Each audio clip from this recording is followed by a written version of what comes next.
One of my work-study jobs when I was in college was as a student chapel manager of the University of Rochester Interfaith Chapel. Now that sounds somewhat fancy, but really all I did was unlock doors and then lock them back up again with some light office work thrown in.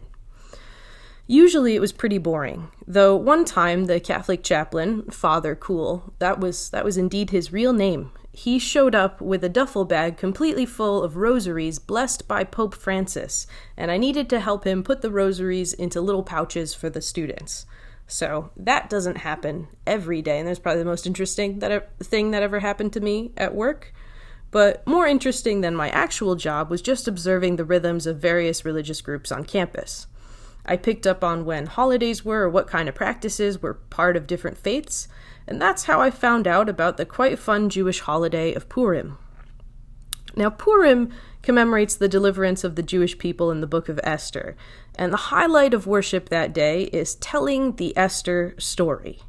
And sometimes there are costumes and people dress up like we do with our Christmas pageant, and often there are even different sound effects that the congregation is supposed to make when various characters come into the story.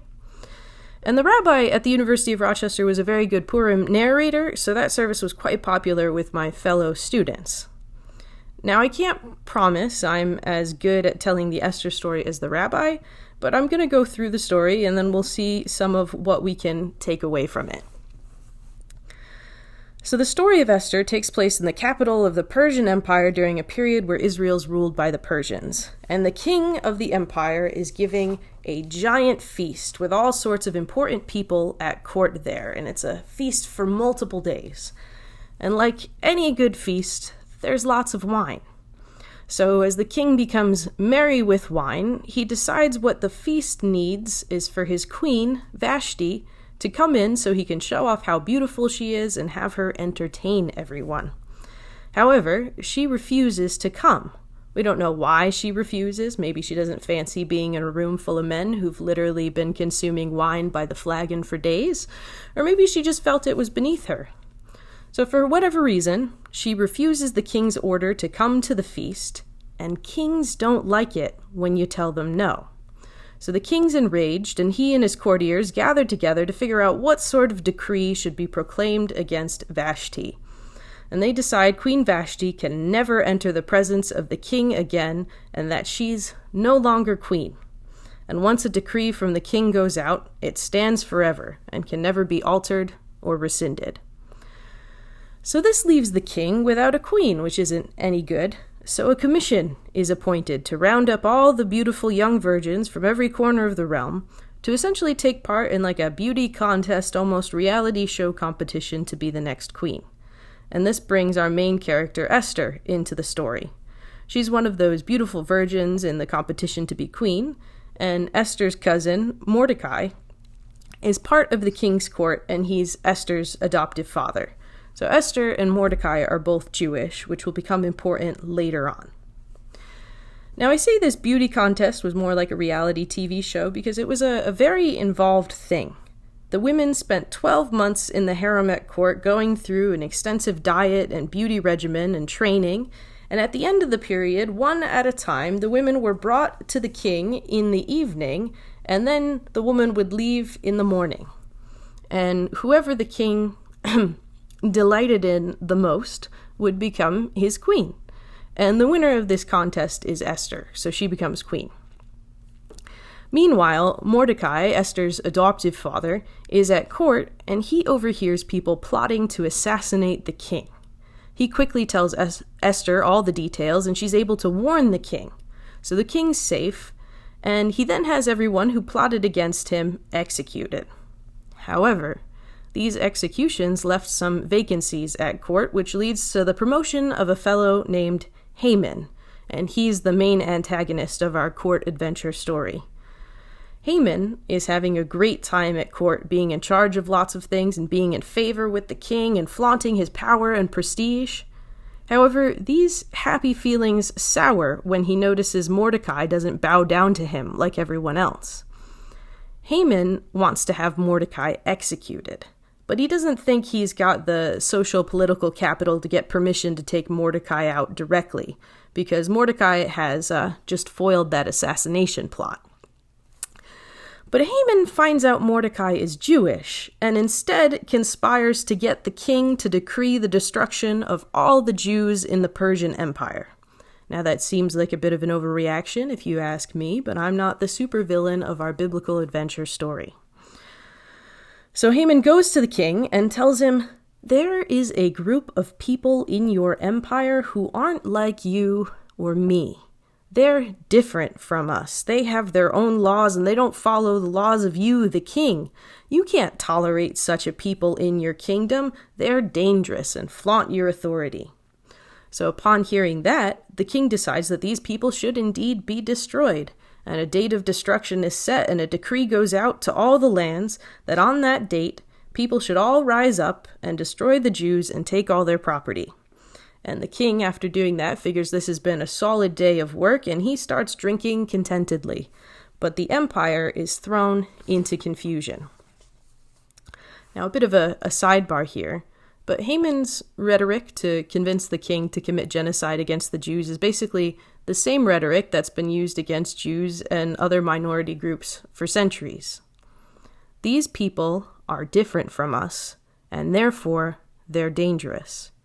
Throughout our nation's history, the same rhetoric is used to justify slavery and Jim Crow, and then it's been used to justify violence, discrimination, or restrictive immigration policies against whatever ethnic groups were trying to immigrate in the period: Jews, Chinese, Irish, Polish, Italians, Portuguese, Mexicans, Muslims, and so on. Haman uses a very old playbook, and it's unfortunately one that still works even millennia later. So back to the story. The decree about the destruction of the Jews goes out to the empire, and all the Jews enter a period of mourning for obvious reasons. Mordecai finds Esther and tells her what's going on, and asks for her help to save her people and change the king's mind. Now, at first, she says no. The punishment for going to see the king without permission is death. She'd be risking her very life. But Mordecai convinces her the risk is worth it because, genocide is the other alternative. So he tells her, "Who knows? Perhaps you've come to royal dignity for such a time as this." And that verse is probably the most quoted verse in Esther. So Esther agrees to help and manages to secure the king's favor by inviting him to a feast with Haman. And as preparations for the feast are ongoing, Haman feels very secure in his position. He's been invited to a feast by the queen, after all. So he feels confident enough he can get permission to execute Mordecai, and he begins building gallows preemptively to hang Mordecai. At the same time, however, the king suddenly has an epiphany, and he remembers that Mordecai totally saved his life by reporting on that assassination plot, and he thinks to himself, Mordecai should probably get something nice, like a thank you note or something. So, as Haman is the king's current best ideas man, the king calls him in for suggestions on what to be done for a man the king wishes to honor. Now, Haman mistakenly assumes that the king must be talking about honoring him, and he comes up with a lavish celebration and gifts for the person to be honored. And the king loves these ideas and says, "Great job, Haman, now go and do all those wonderful things for Mordecai." Oops. So Haman ends up needing to walk around the capital, quite literally singing the praises of the fella he's in the middle of plotting to murder. So after that embarrassing episode for Haman comes the feast with the king and Esther. And once the king is good and filled with wine, he basically tells Esther he's having such a great time, he'll do whatever she wants. So she tells the king, there's a man who has conspired against her people and who is responsible for her life soon to be destroyed. And the king's like, who is this terrible, awful person? Let's kill him. And Esther then dramatically points to Haman, who's then promptly hanged on the gallows he'd built for Mordecai. But because decrees of the king can't be rescinded, the king makes a new decree that the Jews are allowed to defend themselves from anyone who comes to kill them on the day the king had previously declared to be the genocide day. So after that, Mordecai and Esther are highly favored at court, and then there's a somewhat problematic slaughter of all the enemies of the Jews on the fated day, and the festival of Purim is established to commemorate the deliverance of the people. and then everyone still alive at the end of the story lives happily ever after. So that's the story of Esther, and there's lots of things we could discuss, but because we can't be here all day, we're just going to stick to one feature of the story that's perplexed generations of readers. The book of Esther has no mention of God. Protestant reformer Martin Luther didn't like Esther because of this, and he wrote that it was full of heathen naughtiness, which might be a phrase I need to work into my regular vocabulary. So what good is a story in the Holy Book without God mentioned? Well, what Esther does by not mentioning God is tell a story that's a lot like regular life. Most of the time, God's actions in the world and in our lives aren't signaled with billboards or fanfare. Usually the Lord doesn't interrupt everything to tell us to clearly explain what's up. Sometimes, maybe even oftentimes, it can be hard to see where God is in particular situations, especially during difficult times and seasons. God can feel far off and absent.